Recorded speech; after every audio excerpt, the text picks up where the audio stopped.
পুলিশি বাধার মধ্যেই মৌখিক পরীক্ষার ফল পুনঃনিরীক্ষা করে সনদপত্র মৌলিক নথি ঠিক থাকা সব প্রার্থীকে পাশ করানো সহ ৫ দফা দাবি আদায়ে বেসরকারি শিক্ষক নিবন্ধন ও প্রত্যয়ন কর্তৃপক্ষ এনটিআরসিএ কার্যালয়ে ঘেরাও করেছেন ১৮তম শিক্ষক নিবন্ধনের সনদ প্রত্যাশীরা। এ সময় তারা অভিযোগ করেন, প্রিলিমিনারি ও লিখিত পরীক্ষায় উত্তীর্ণ হবার পরও মৌখিক পরীক্ষায় তাদের ফেল করিয়েছে এনটিআরসিএ। রহিম রুমনের প্রতিবেদন।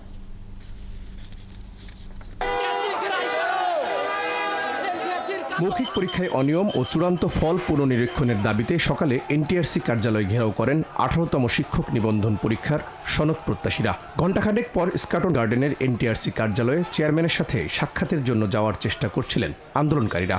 এতে বাধা দেয় পুলিশ।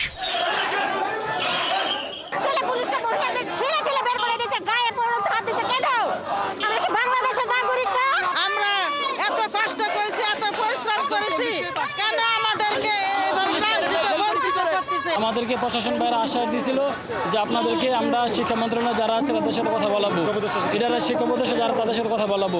তো ওরা পুনরায় এটা বারবার বলতেছে, কিন্তু তারা আমাদেরকে শেষ পর্যন্ত আমাদেরকে সাহায্য করতেছে না। আন্দোলনকারীদের অভিযোগ, প্রিলিমিনারি ও লিখিত পরীক্ষায় পাশ করার পরও মৌখিক পরীক্ষায় তাদের ফেল দেখিয়ে সনদ দেওয়া হচ্ছে না, যাকে অনিয়ম বলে দাবি করছেন তারা। একটি ছেলে এসএসসি এইচএসসি অনার্স মাস্টার সব সাবজেক্টে করে সে ৩০ জনের বোর্ডে ২৯ জন ফেল করে, একজন মাত্র পাস করে। এটা কেমন ভাইবা ভোট? এই এনটিআরসি দুর্নীতিগ্রস্ত প্রতিষ্ঠান, দুর্নীতিগ্রস্ত প্রতিষ্ঠান। এই প্রতিষ্ঠানকে আপনারা তদন্ত করুন এবং আমাদেরকে রেহাই দেন, আমাদেরকে বাঁচি দেন। যেহেতু আমরা রিটার্নে পাস করেছি, তাহলে ৬০,০০০-কে সনদ দেওয়া হচ্ছে, আমাদেরকে কেন দেওয়া হবে না? তাদের দাবি, কর্মকর্তাদের দুর্নীতির সুযোগ করে দিতে ইচ্ছে করেই তাদের সনদ দেয়া নিয়ে গড়িমসি করছে এনটিআরসি কর্তৃপক্ষ।